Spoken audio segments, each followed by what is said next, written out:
નમસ્કાર મિત્રો, આરોગ્ય જ્યોત યુટ્યુબ ચેનલની અંદર તમારું હાર્દિક સ્વાગત છે। ઉનાળાનો સમય શરૂ થઈ ગયો છે અને કયા 5 એવા ફળ છે કે જે ઉનાળામાં જરૂર ખાવા જોઈએ અને કેવા એના ફાયદાઓ પણ છે, તો આ 5 ફળો એ તમારે ખાસ ખાવા જોઈએ। પણ આ ઉનાળાની અંદર આ ફળો એ અમૃત છે કે પછી નુકસાન છે, તો એની પણ વાતો આ વિડીયોની અંદર કરવાના છીએ। પણ એ પૂર્વે થોડાક પ્રશ્નોથી શરૂઆત કરીએ કે શું દરેક ફળ ઉનાળામાં સારું જ હોય છે? શું તરબૂચ ખાધ્યા પછી તરત પાણી પીવું જોઈએ? શું કેરી દૂધ સાથે ખાવી? એ ફળ અમૃત છે કે નુકસાનકારક છે? તો આ બધા પ્રકારના પ્રશ્નોના જવાબો તમને આ વિડીયોની અંદર મળશે, તો સંપૂર્ણ વિડીયો જોવા વિનંતી। પ્રથમ હસ્તે આપણે વાત કરીએ કે તરબૂચ। આમ તો ઉનાળાનું કુદરતી કુલર તરીકે આ તરબૂચને ગણવામાં આવે છે, કારણ કે 90% વધુ પાણી એ ડિહાઇડ્રેશનથી બચાવે છે અને જે બ્લડ પ્રેશર માટે પણ આ તરબૂચ સારું ગણી શકાય। પરંતુ આના માટે એક નિયમ ખાસ યાદ રાખવો કે બપોરે 11 થી 4 વચ્ચે જ એ આપણે આ તરબૂચને ખાઈ શકીએ। બીજા સમયની અંદર ખાઈએ તો કંઈ નુકસાન ન થાય, પરંતુ જો ફાયદાકારક જો હોય ને તો 11 થી 4 વચ્ચે।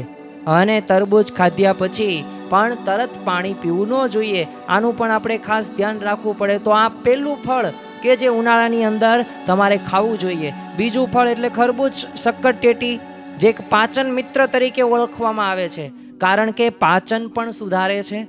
જે આપણને થાક લાગે છે ઉનાળાની અંદર, વધુમાં વધુ આપણને થાક લાગે તો એ થાક પણ ઘટાડે છે આ શક્કરટેટી, અને કિડની માટે પણ લાભદાયી એ આ ખરબૂચ છે।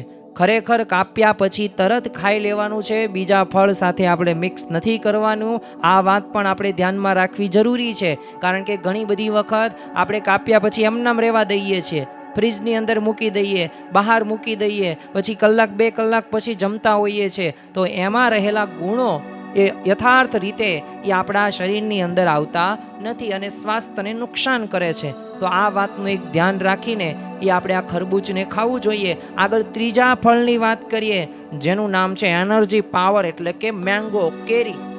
શા માટે કેરી ખાવી જરૂરી છે? એના ફાયદા શું?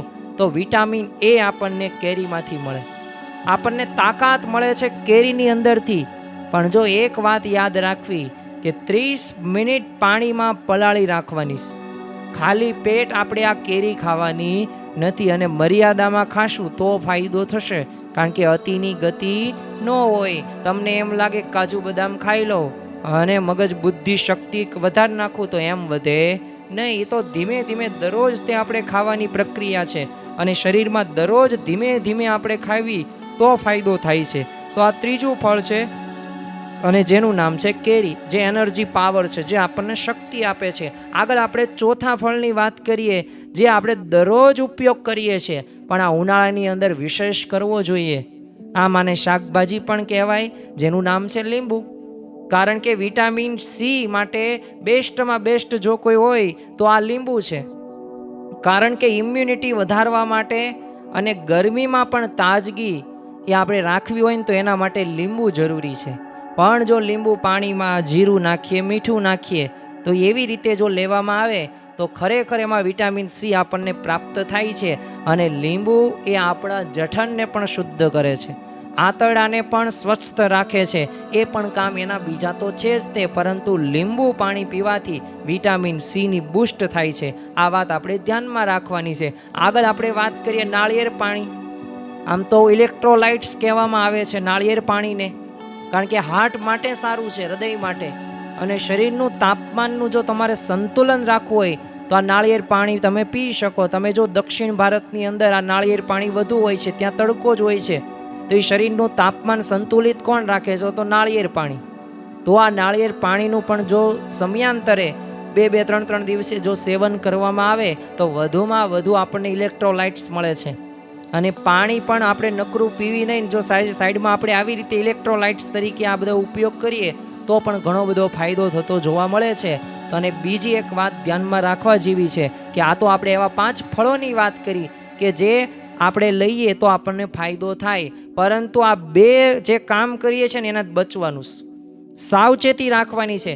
પ્રથમ સાવચેતી કઈ? તો કાપીને આપણે લાંબા સમય સુધી આપણે ફળને રાખવાના નથી, જેમ તમને અહીંયા સફરજન સડેલું લાગે છે, એમ તમે જો ગમે તે ફળની આવી જ ડિઝાઇન થઈ જઈશ, કારણ કે એમાં બેક્ટેરિયા ઝડપથી વધે છે. એટલે આપણે કાપીને લાંબા સમય સુધી ફળ નથી રાખવાનું, તરત જમી જવાનું છે, તાજે તાજું. બીજું, આપણે જે ચટપટું મસાલો મીઠું એવું બધું નાખીએ છીએ તો એની અંદર ભેળવવાનું નથી, એ આપણું અમુકનું પાચન બગાડે છે.